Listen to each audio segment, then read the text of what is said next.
Monsieur Pedro, vous aviez été un ancien membre de la CENI. Comment voyez-vous actuellement le recensement qui se déroule actuellement au Togo?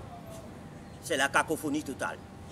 Vous avez vu dans la première zone ce qui s'est passé. Les gens se sont déplacés nombreux pour pouvoir se faire inscrire. Et c'est inédit au Togo. Et nous avons vu les limites de la CENI. La CENI n'est pas capable, du moins pour faire un recensement correct. Un recensement correct. La CENI là n'est pas capable. J'étais membre de la CENI, je sais ce qui se passe à la CENI. Et j'ai honte seulement pour mon pays que tout le temps, il faut que la CENI bâcle les opérations électorales. Non. Vous voyez ce qui se passe dans la deuxième zone? Les mêmes erreurs, les mêmes problèmes qu'on a eu dans la première zone, on les retrouve dans la deuxième zone. Alors que le Conseil des ministres a statué sur ce cas-là pour dire oui, il y a des problèmes dans le recensement. Et pourquoi le Conseil des ministres n'a pas donné les moyens nécessaires à la CENI pour régler le problème?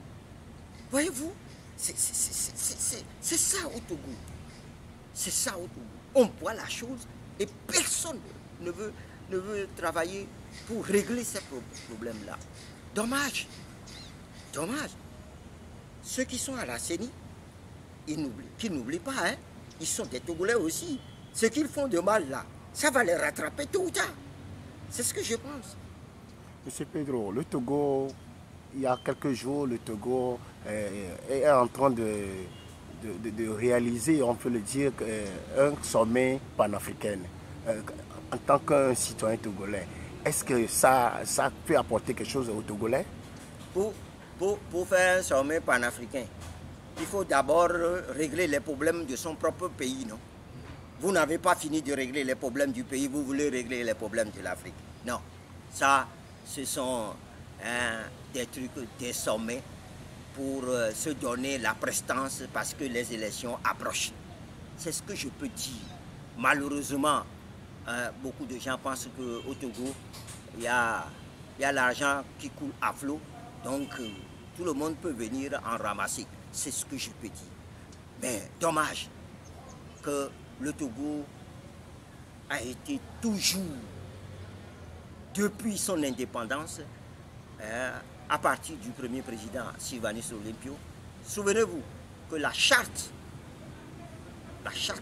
de l'OUA, de l'Organisation de l'Unité africaine, devenue UA, cette charte-là, ceux qui l'ont rédigée, Sylvanus Olympio en fait partie.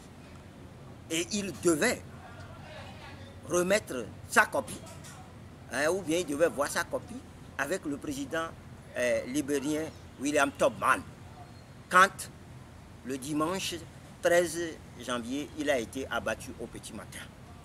Il devait prendre l'avion ce matin-là pour aller à Monrovia rencontrer le président Tubman à cause de la charte de l'Union africaine, parce qu'ils étaient désignés pour pouvoir faire ce travail-là.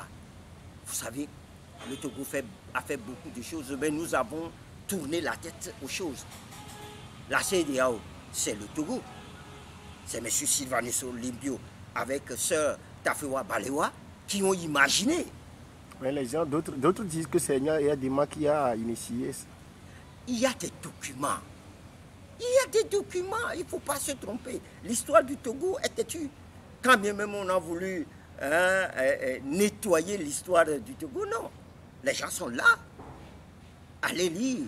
M. Andoche Bonnet a sorti des documents où M. Sylvanus Olympio, en visite officielle au Nigeria, au moment où Sœur Tafewa Balewa était Premier ministre.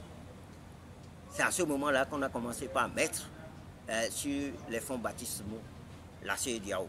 Parce que, souvenez-vous, il y avait deux groupes, le groupe de Casablanca et le groupe de Monrovia, qui réfléchissaient à l'unité africaine.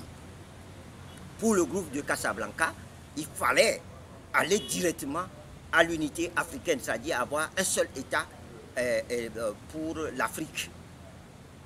Mais le groupe de Monrovia, dont fait partie M. Sylvanus Olympio, M. William Togman, ce groupe-là a dit, commençons petit à petit.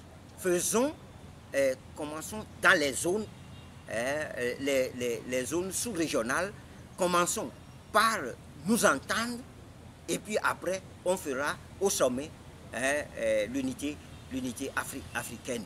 Donc c'est dans ce sens-là que M. Sylvanus Olympio et M. Sir Tafawa Balewa avaient imaginé la CEDEAO. C'est par après que Gnassingbé Eyadema s'est saisi de ce dossier-là avec le général Yakubu Gowon, qui était président en ce moment-là au Nigeria. Monsieur Pedro, quel est votre dernier mot pour clore notre entretien d'interview? Non, est-ce que j'ai un dernier mot? Je n'ai aucun dernier mot.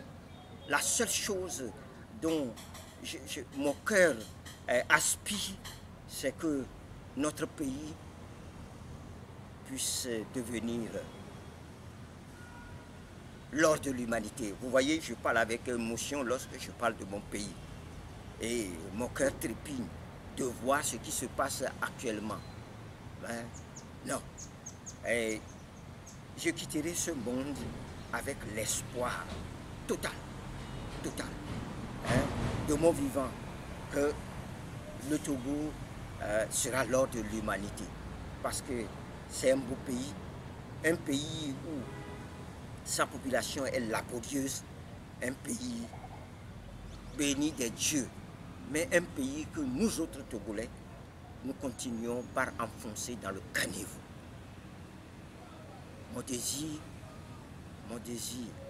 est que les 42 ou 43 ethnies qui sont au Togo puissent vivre en paix.